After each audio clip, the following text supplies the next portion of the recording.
सीताराम दोस्तों, आपका फिर से स्वागत है मेरे YouTube चैनल राधे श्याम में। आज हम आपको श्री रामचरितमानस के अध्याय का अगला भाग सुनाते हैं। सुनाने से पहले मेरी आप सबसे विनती है कि आप सब मेरे चैनल को सब्सक्राइब, लाइक और शेयर करना ना भूलें। तो चलो आइए शुरू करते हैं। रामचरितमानस का पाठ प्रारंभ करते हैं। जय श्री राम। अब जन कौ माखे भट माने, वीर विहीन मही में जानी। तजहु आस निज निज ग्रह जाहु, लिखा न विधि वे देहि बिहाऊ। अब कोई वीरता का अभिमानी नाराज न हो, मैंने जान लिया पृथ्वी वीरों से खाली हो गई। अब आशा छोड़कर अपने अपने घर जाओ, ब्रह्मा ने सीता का विवाह लिखा ही नहीं। सुकृत जाय जो पनु परिहरऊ, कुंवारी कुंवारी रहऊ का करहु। जो जा जन तेउ बिनु भट भुवि भाई, तो पनु करी हो तेउ न हसाई। यदि प्रण छोड़ता हूँ तो पुण्य जाता है, इसलिए क्या करूं, कन्या कुंवारी ही रहे। यदि मैं जानता कि पृथ्वी वीरों से शून्य है, तो प्रण करके उपहास का पात्र न बनता। जनक वचन सुनि सब नर नारी, देखी जानकी ही भये दुलारी। माखे लखनु कुटिल भई भोए, रदपट फरकत नयन सिहोहि। जनक के वचन सुनकर सभी स्त्री पुरुष जानकी की ओर देखकर दुखी हुई, परंतु लक्ष्मण जी तमतमा उठे। उनकी भौहें टेढ़ी हो गई, होठ फड़कने लगे और नेत्र क्रोध से लाल हो गए। कही न सकत रघुवीर, डर लगे वचन जनुबान। नाई राम पद कमल सिरो, बोले गिरा पर मान।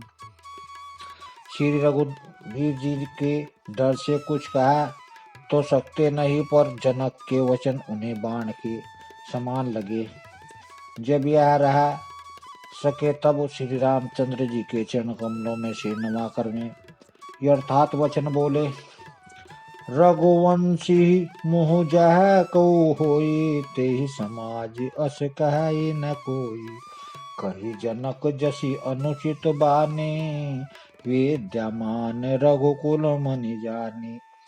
रघुवंशियों में कोई भी जहाँ होता है, उस समाज में ऐसे वचन कोई नहीं कहता जैसे अनुचित वचन रघुकुल शिरोमणि श्री रामचंद्र जी को उपस्थित जानते हुए श्री जनक जी ने कहे। सुनहु भानुकुल पंकज भानु, कहु स्वभाव न कछु अभिमानु। जो तुमरी अनुशासन पाओ, को दुख इव ब्रह्मांड उठाओ।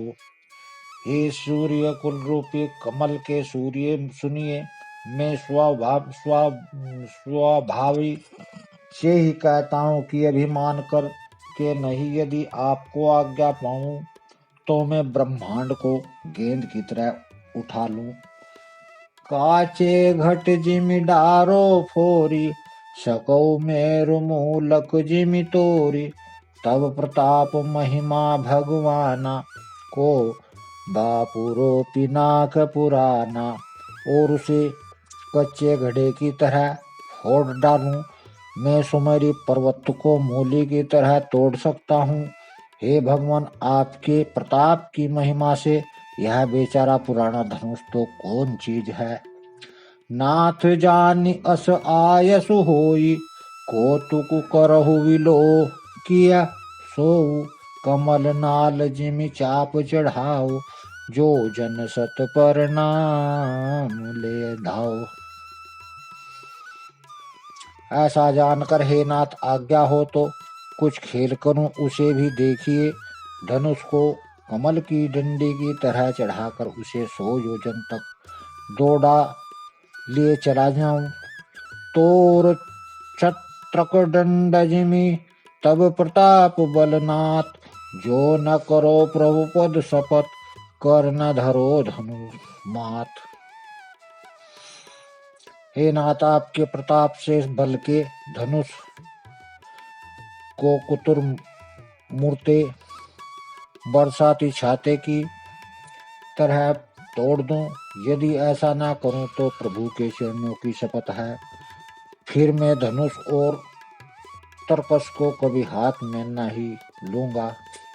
लखन सकोप बचन जय बोले, डगमगानी मही दिग्गज डोले।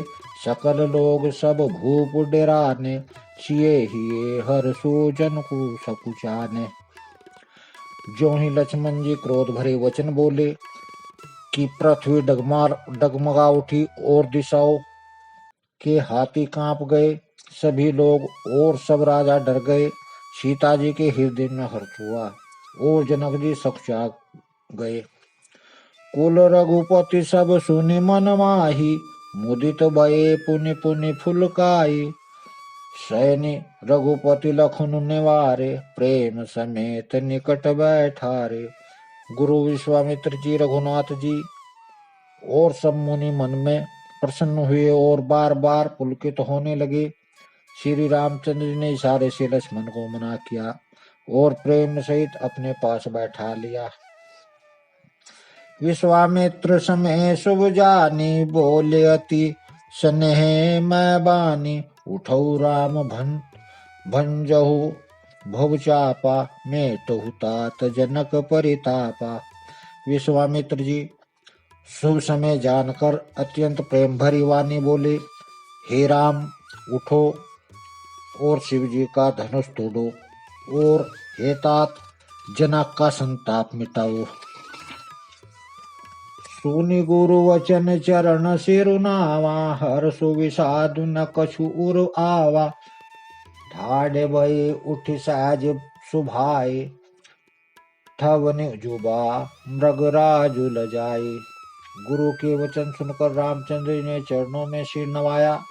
उनके मन में न हर्ष हुआ और न विषाद, और वे अपनी एड़ खड़े होने की शान से जवान सिंह को भी लजाते हुए सहज स्वभाव से ही उठ खड़े हुए। उदित उदय गिरि मंच पर, रघुबर बाल पतंग। बिकसे संत सरोज सब हर से लोचन भृंग। मंच रूपी उजाचल पर रघुनाथ जी रूपी बाल सूर्य के उदय होते ही सब संत रूपी कमल खिल उठे और नेत्र रूपी भोगरे हर्षित हो गए। नृपकेरि आशा निशिनानी, नासी वचन नखत अवले न प्रकाशी। मान महीप कुमुद सकुचाने, कपटि भूप उलोक लुकाने। राजाओं की आशा पूरी रात्रि नष्ट हो गई। उनके वचन रूपी तारों से समूह का चमकना बंद हो गया। वे मौन हो गए। अभिमानी राजा रूपी कुमुद सकुचित हो गए और कपटी राजा रूपी उल्लू छिप गए। भय विशोक कोक मुनि देवा, बरि सहि सुमन जना वही सेवा। गुरु पद बंदी सहित अनुरागा, राम मुनि सन आय सुभागा। मुनि और देवताओं रूपी चकवे शोक रहित हो गए। वे फूल बरसाकर अपनी सेवा प्रकट कर रहे हैं। प्रेम सहित गुरु के चरणों की वंदना करके श्री रामचंद्र जी ने मुनियों से आज्ञा मांगी। सहज ही चले सकल जग स्वामी, मत मंजो बर कुंचरण गामी। चलत राम सब पुर चर नारी, पुलक पुरी तन भये सुखारी। समस्त जगत के स्वामी श्री रामचंद्र जी सुंदर मत वाले श्रेष्ठ हाथी सी चाल से स्वाभाविक ही चले। श्री रामचंद्र जी के चलते ही नगर भर में सब स्त्री पुरुष सुखी हो गए और उनके शरीर रोमांच से भर गए। बंदे पितर सुर सुकृत संभारे, जो कछु पुण्य प्रभाव हमारे। तो शिव धनु मृणाल की नाई, तो रहु राम गणेश गोसाई। उन्होंने पितर और देवताओं की वंदना करके अपने पुण्यों का स्मरण किया कि यदि हमारे पुण्यों का कुछ भी प्रभाव हो तो हे गणेश गोसाई रामचंद्र जी शिव जी के धनुष को कमल की डंडी की भांति तोड़ डाले। राम ही प्रेम समेत लखी सखियन समीप बोलाई, सीता मातु सने बस वचन कहे विल खाई। श्री रामचंद्र जी को वात्सल्य प्रेम के साथ देखकर और सखियों को समीप बुलाकर श्री सीता जी की माता स्नेहवश बिलक कर विलाप करती हुई सी ये वचन बोली। सखी सब को तुक देख निहारे, जेऊ कहावत ही तू हमारे। को न बुझाई कही गुर पाही, एक बालक असिहट भली नाही। ये सखी ये सारे जो हमारे हितु कहलाते हैं वे भी सब तमाशा देखने वाले हैं। कोई भी इनके गुरु विश्वामित्र को समझा कर नहीं कहता कि राम जी बालक हैं, इनके लिए ऐसा हट अच्छा नहीं। जो धनुष रावण और बाणासुर जैसे जगद्वित वीरों के लिए हिलाए न हिल सका, उसे तोड़ने के लिए मुनि विश्वामित्र का राम जी को आज्ञा देना और राम जी का उसे तोड़ने के लिए चल देना रानी को हट जान पड़ा।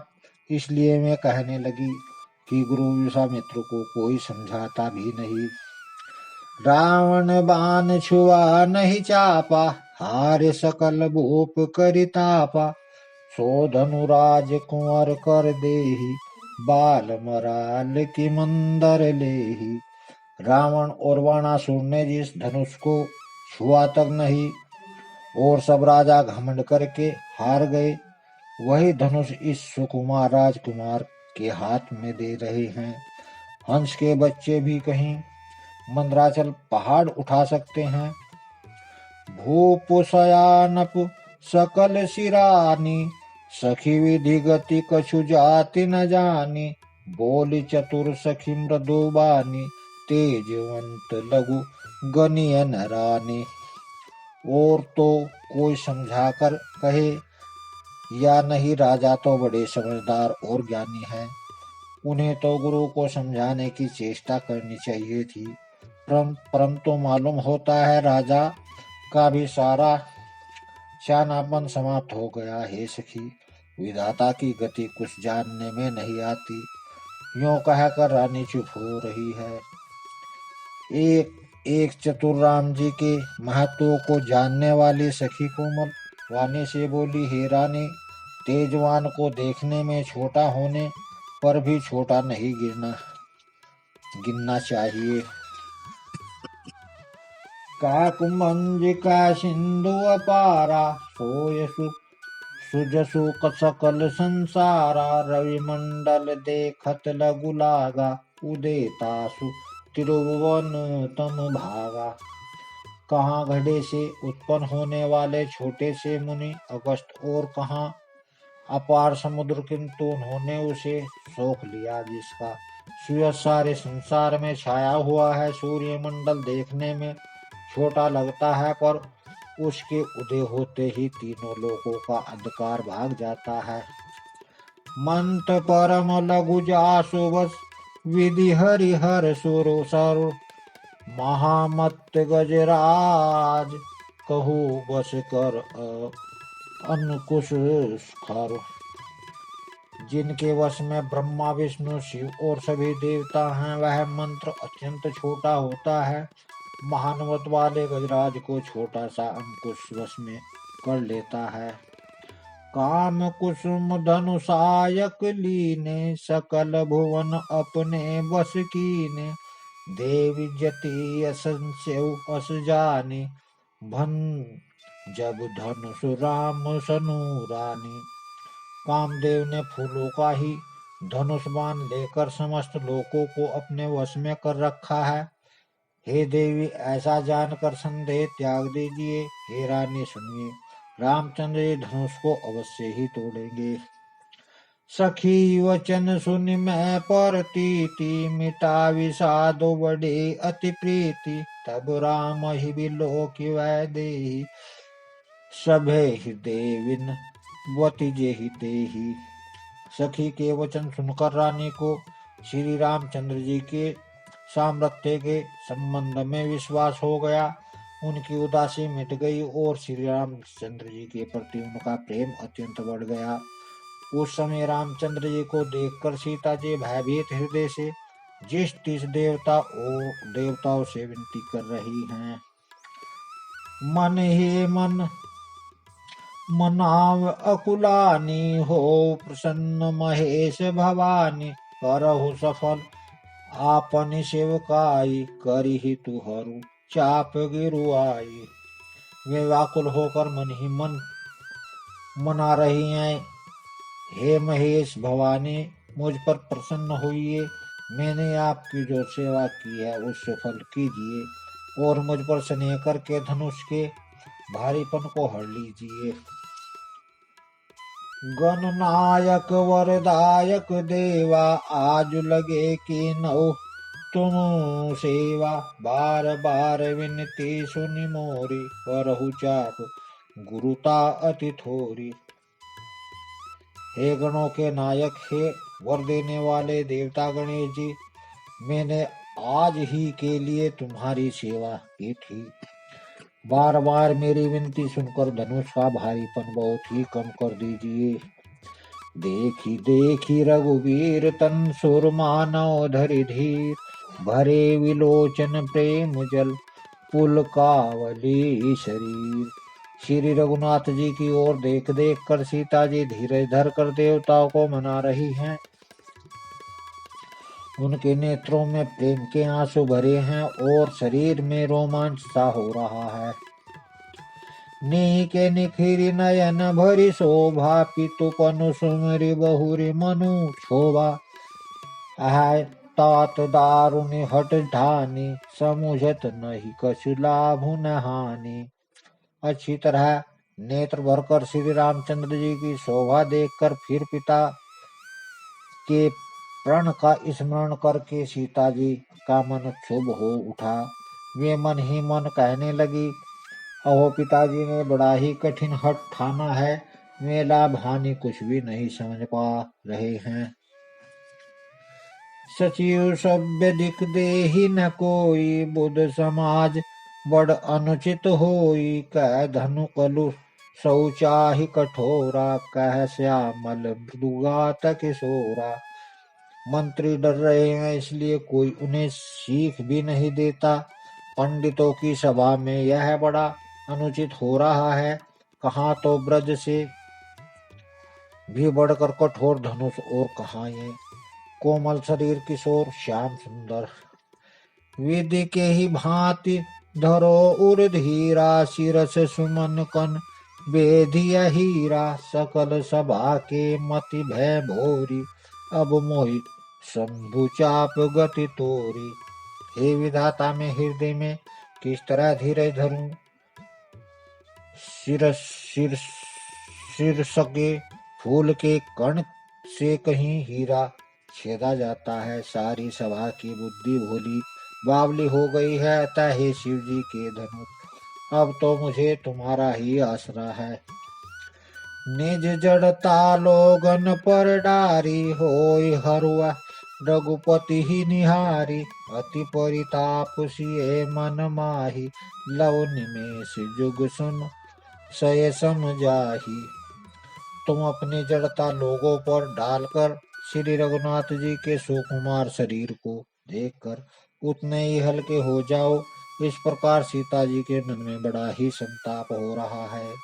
निमेष का एक लव अंश भी 100 युगों के समान बीत रहा है। प्रभु चितय पुनि चितमहि, राजत लोचन लोल। खेलत मंत सिज मीन जुग, जन विधु मंडल डोल। प्रभु रामचंद्र जी को देखकर फिर पृथ्वी की ओर देखती हुई सीता जी ने चंचल नेत्र इस प्रकार शोभित हो रहे हैं मानो चंद्रमंडल रूपी डोले में कामदेव की दो मछलियां खेल रही हूँ। गिरा अलेनि मुख पंकज रोके, प्रगट न लाज निशा अवलोकी। लोचन जलु रह लोचन को न, जैसे परम कृपन कर सो नाश। सीता जी की वाणी सुन भरमी को उनके मुख रूपी कमल ने रोक रखा है। लाज रूपी रात्रि को देखकर वह प्रकट नहीं हो रही है। नेत्रों का जल नेत्रों में कोए में ही रह जाता है, जैसे बड़े भारी कंजूस का सोना कोने में ही गड़ा रह जाता है। आज की कथा यहीं समाप्त करते हैं। जय श्री राम। अगर आपको मेरी वीडियो अच्छी लगी तो बेल आइकन दबाना ना भूलें, ताकि आपको मेरे आने वाली वीडियोस का नोटिफिकेशन मिलता रहे। धन्यवाद। जय श्री राम।